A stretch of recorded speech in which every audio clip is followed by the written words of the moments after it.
Discussion keeps the world turning. This is Roundtable. You're tuned in to Roundtable. I'm Steve Hatherley today with Yushan and Yushan. Coming up, can a river double its economic power and save the planet at the same time? The Yangtze River isn't just moving cargo, it's moving mountains linking China's heartland to the world and backing high-tech industrial giants. In a time of global trade uncertainty, find out why this waterway might just be the stabilizer the world's economy needs. After that, a factory defect was supposed to be a mistake. Instead, it turned out to be genius because it created a phenomenon. Meet the Cry horse, a sad-looking toy that's becoming the year's hottest collectible. We'll unpack how a simple stitching error galloped into viral fame and what it reveals about the lightning speed of modern trends. Our podcast listeners can find us at Roundtable China on Apple Podcasts. Don't forget, we love to hear your voice, so send your voice notes our way with any of the things that you might be thinking on any of the things that we discuss here on the program. Here's how you do it. Roundtable Podcast at QQ.com. Once again, Roundtable Podcast at QQ.com. And now, imagine a single waterway moving a mind-blowing 4.2 billion tons of cargo in just 12 months' time. That is the current reality of the Yangtze River, which remains the world's busiest inland waterway by cargo throughput. In this second episode of our series exploring the past decade of the Yangtze River Economic Belt, or YREB, the focus shifts to the Golden Waterway and its role as a high-efficiency, low-cost logistics powerhouse.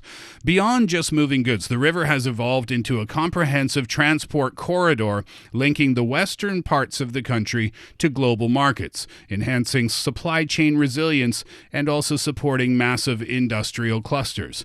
This waterway does it all, but how does it actually manage to double its economic output while leading a green revolution in industrial standards? And as global trade faces new volatilities, can the Yangtze's unique logistics advantage continue to serve as a primary stabilizer for the world's value chains?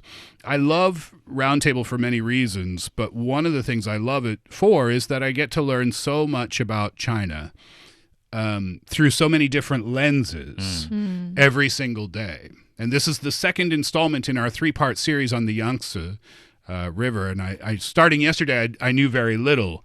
But after we get through today, I'm learning even more and more and more. I kind of have like special emotion towards this river because we have a newspaper. It's called Yangtze Night. That's called like news daily of Yangtze Evening News. Yes, Yangtze Evening News. So and we in Chinese we also even call it Yangtze. It's just directly or the English directly translated from the Chinese version. But now we know that it has another name. It's called Changjiang. That's long, like directly translated to Lawn River. Of course, it is lawn. So it is. It is easier to understand. But anyway, I feel that when we're referring to that name, Yangtze, I just have some kind of special emotion with it. Yeah, because Yushan is from Jiangsu province, and Jiangsu province is one of the provinces that's encompassed by the Yangtze River Economic Belt, which was launched 10 years ago, back in early 2016.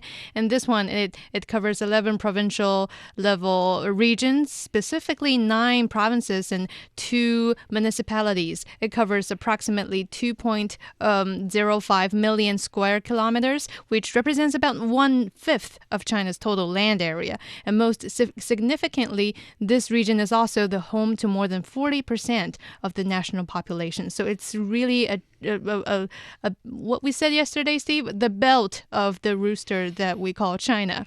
So since 2016, the region has already undergone a historic shift in management philosophy, moving away from rapid industrial expansion to allow the principle of big protection, not big development. So the priority is already here back then 10 years ago that we want preservation instead of massive industrial development over over the Yangtze River Economic Belt region. And this approach kind of meant that restoring the river's ecological environment is prioritized. But in the meantime, the belt is also an indispensable engine that produces nearly half of China's total gross domestic product. That's according to the latest press conference held by the State Council Information Office in early January this year.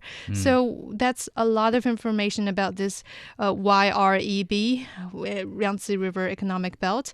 And we were talking about quite a bit about the river and the fish ban yesterday. And today we're going to talk about the economic influence and its value as one of China's major powerhouse driving the country's development. Yeah, official data also suggests that over the last decade, the Yangtze River Economic Belt's contribution to the national economy has grown from 42.2% to 47.3%. That is an increase. And especially for some of the regions, they have special policies. And I remember where my hometown is, there's another region is called Yangtze River Delta. That's an area like it's forming as a triangle around the Shanghai area, Shanghai, Jiangsu, Zhejiang, and Anhui. So it is like the whole area, even the Yangtze River area, it is boosting the whole economy along the river. Yeah. The cargo growth, yes. And again, as Yushan mentioned, yesterday was the first installment in our series, and we talked about the fishing ban, the 10-year fishing ban, and its impact on the ecology of the river itself. We talked about the fact that the dolphins, the cute little smiling dolphins, were making a comeback, and we talked about the fishermen too. But today we look at more on the business side. The cargo, the annual cargo throughput at the ports along the river's trunk line has surged by an impressive 7.1% to 4.2 billion tons. I mentioned this in the opening, and this has happened over the past decade. So this volume is supported by the fact that there are a number of regional ports handling over 100 million tons annually, and it's gone up to 18, the number of those ports. So before we get to some specifics on the ports, what exactly, it's such a long river, thousands of kilometers, it kind of cuts China into two pieces, a larger top and a smaller bottom, heading from west to east or east to west, the river. But what exactly is being shipped where, and why is it so important for transport? Yeah. I learned about this just this morning that in 2025, shipments over the Yangtze River for goods such as new energy vehicles, lithium batteries, and photovoltaic products, these three has become the new three major products along the mainstream of the Yangtze River that's gone rapidly throughout 2025. And also in recent years, you mentioned earlier the Yangtze River Economic Delta, which is a major region where they produce a lot of the NEV and the technologies and the electronic parts. And that's where those kind of smart technology and their products get shipped to throughout China to the western side, where some agricultural products and also raw materials such as grain, fertilizers, and even citrons from the Sichuan province get loaded onto the ships and join the Yangtze River busy waterways and get shipped to the eastern side. That's something really interesting. That's something that we can all relate to as people who likes citrons, who buys NEVs perhaps. Yeah, that's that connection. I didn't expect that to come. But anyway, yeah, a lot of raw materials has been transported along the river, and metal ores such as iron ore, which leading freight volume, and followed by coal, mining, construction materials, and hazardous chemicals in second, third, and also fourth places, respectively. These goods fall under the category of industrial raw materials and are essential for supporting industrial production in the regions along the river. And also inland river shipping handles more than 80% of the iron ore and coal transportation for enterprises along the Yangtze River, playing a very critical role in ensuring the supply of energy and also raw materials. Yeah, so it's like a superhighway made of water. Yes. Essentially, right? The average tonnage of the cargo vessels on the river has increased as well by 67%. since 2015, it now exceeds 2,300 tons. And that's important because it allows, pardon me, for the movement of more goods per trip. Yes, and to make it clearer, here is an example that I found very vivid to describe as a picture for you to understand just how much is being delivered nowadays. So imagine a cargo ship like a giant trunk. And instead of carrying just a few goods, it's carrying really heavy items like bags of rice. If one bag of rice weighs 50 kilograms, that's about 110 pounds. Then to carry 2,300 tons per ship, then that ship would be carrying around 46,000 bags of rice, which ideally could feed over 6,300 families for a whole year if each family consumes 1 kilogram of rice per day. And that's even a conservative estimation because 1 kilogram of raw rice can expand to 2 to 3 kilograms if you cook them. So yeah, here's your picture of just how much these cargo ships are carrying and how much it means for us. Sending more to more people. There was another key development too, one involving the rail system. The Yangtze Express, I believe is what it's called. Can you tell us about that a little bit? Yeah, the Yangtze Express is something that's it's part of a high-efficiency inland water system and also kind of stabilize the global value chains. And for example, the rail water intermodal transportation model has become a key driver recently, and that's in 2024. The construction of the rail freight system along the Yangtze River saw significant results. So, for example, take Sichuan province, for example, in southwest China. The citruses. They launched 1,925 Yangtze Express trains, and that's helping to replace part of the shipment from the waterway to the inland way and helping to shorten delivery times by 5 to 10 days. Yeah, so it's not exactly replace, but it's kind of complement. Yeah, it's combination, borrowing each other's advantages. And what is good that they can export some of these specialty agricultural products through these ways, because what I saw is also by using these kind of innovative shipping routes, such as also in that region, it's in Chongqing, Fengjian Orange Route. They have that special name for that route. The land-to-water transportation model was implemented, and in 2025, the total freight volume of these oranges, specialty oranges, reached 1.85 million tons, and that is supporting the whole development of their local agriculture industry. We talked about fishermen yesterday, remember? And the fishermen, many of the fishermen former fishermen, I should be more specific, that used to go fishing on the Yangtze River in the Sichuan province in southwest China, they also become citron growers. Oh, yeah. Helping to solidify the soil along the banks. Yeah, we didn't get into the details, but we said that farming was one of the things that the former fishermen would do. I wanted to talk about the ports a little bit because there are some important developments along the river. And by the way, I want to mention this as well, because for many of our listeners, when you hear the word river, you might think something rather narrow. The Yangtze is sometimes up to 3 kilometers wide. Yes. I was reading. So 1.6 I think to 3.2 depending on where you are along the river. This is huge, and this is what's allowing ships of this size to transport goods through the area and through the river. The ports themselves have developed too.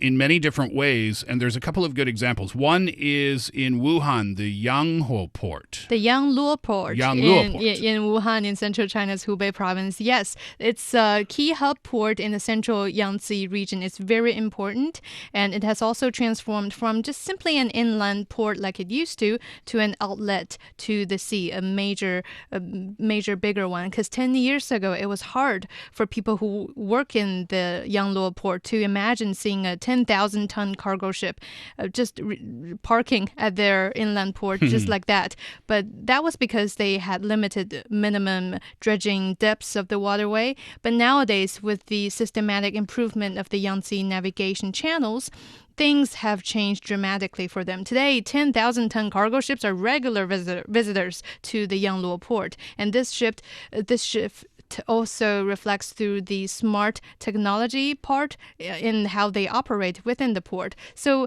at the Yangluo Port's remote-controlled gantry crane operation room, you can see crane operators controlling cranes that are hundreds of meters away from them simply by clicking on their mouse. When you look at images of this port, you would think, you see ports of huge stature next to an ocean. Right? Or next to the sea. Right. This is in a river, but it's the same size. It looks like the same size of port. It's really, really impressive. All right. So let's talk international trade for just a minute. So how does the rivers, the Yangtze River economic belt's connectivity and what they're doing now in terms of shipping help with international trade routes or relationships, economically speaking, with other countries? Yeah, we kind of also mentioned earlier the YREB actively promotes the high-quality development of the China-Europe freight train services in the new international land-sea trade corridor by linking the Yangtze's inland trunk line with these cross-border rail networks and also coastal ports.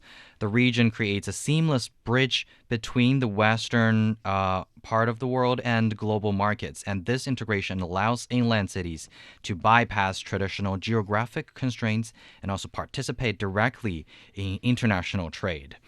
Beyond maritime links, the Yangtze River also expands border economic corridors and improving physical and digital links with neighboring countries. And this outward-facing connectivity helps the region play a more active role in regional and also global development, positioning it as a kind of stabilizer, as we mentioned, for international logistics. Yeah, many of the inland provinces, such as Yunnan province in the far south, you might think it has less to do with the Yangtze River than those who are right next to its bank. But provinces like this, during the fourth 5 years plan, like a few years ago, they already incorporated combining their own local opening up and development project with the Yangtze River Economic Belt General Initiative, and how they can borrow that to help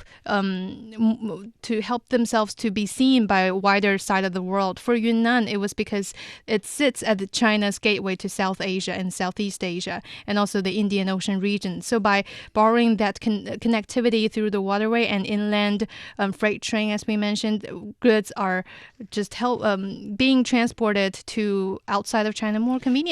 That was the second episode of the Yangtze River special that we're having 3 episodes this week. Just a quick teaser. What's tomorrow's episode about? That one is about the tech-savvy point that Yushan is going to love. That's the, we'll also give 2 very specific examples on how that's being developed. Make sure you join us for that, too. Coming up next on Roundtable, forget cute mascots. The toy everyone wants looks like it's having its worst day ever. Looking for passion? How about fiery debate?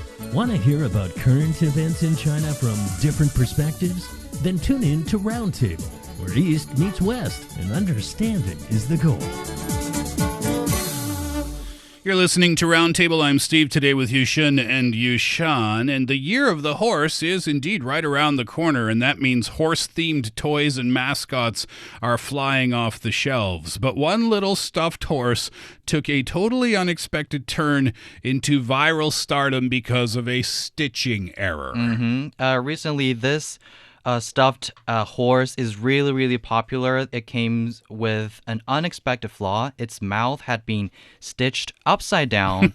Instead of a cheerful smile, the little horse looked unmistakably gloomy, quickly earning it nickname as Cry Cry Horse because it looks like it's crying. But initially, it's supposed to be a smiley horse, right? And that mixed up turned out to be a good laugh, and a replacement was offered by the seller right away. And since it is getting really, really popular, people are deliberately asking for that crying or sad horse. They don't want the replacement. Right. They don't want the smiling horse. Yeah, and this little plushie is about 20 centimeters tall and is now already priced around 25 yuan and has already have orders lined up till March 2026 because too many people want it. It's the new Labubu. Kind of. Yeah, sort of. And also this, it's a product from EU, which is known as the world supermarket in China. It's accounted county, but it just went viral in such unexpected ways that people from outside of China even heard about it.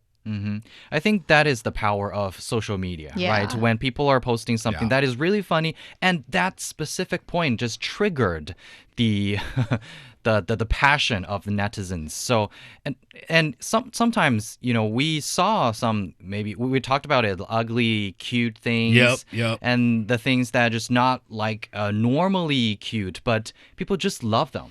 And that kind of a special sensation created and just got, I think, just randomly popular. Yeah, and that's why people love it, I think. It's because maybe it's a reminder that it's okay to not be smiling all the time. We're constantly put under pressure at work and at home to put a smile on our face. So maybe this little horse with its frown makes us feel something special on the inside. Yeah, that's also the power of accidental marketing, which is when something unexpected happens that makes people notice a brand, a product, or a business. It's like the best mistake ever. Yeah. Yeah. There are other examples of this as well. Plenty, I think, actually. There was something involving a GoPro and a bear. That refers to viral videos, several videos in different years of bears interacting with GoPro cameras, and it resulted in kind of this unique footage of the bears showing their mouths or showing their curiosity. And this turned out to be a really successful kind of campaign for GoPro. But again, that's not something you can plan for. And I'm sure that the Cry Horse company didn't plan for this mistake either. No, they Absolutely. didn't. It was a lady, I think, who made it and discovered that, oops. And eventually it turns to an oh my gosh instead of just an oops. And people love it because they want to share it. That when something unexpected happens, it's something worth sharing with your friends and get a bit of joy out of it as well. And also remember that these wrongly printed or with some mistake stamps are especially valuable among these collectors, right? So people will just deliberately collect these wrongly printed ones. Is it hard? I mean, can you find them around now? Are they completely sold out everywhere? I haven't seen any just yet, or any shops that are selling them. I think you can get some online. That's the most convenient way I can think of. It might make for a fun little gift during Spring Festival Yeah, or they're something. very unhappy to be at your service. Cute story indeed. Is it the new Labubu? I don't know. Maybe we'll have to wait a few weeks to find out if people in London are fighting over these in the streets as they did with that little plush toy. Anyway, that will do it for Roundtable for this particular episode. Thank you very much, as always, for sharing your time with us today. I'm Steve. On behalf of Yushan and Yushan, we say goodbye, and we hope you come back again next time.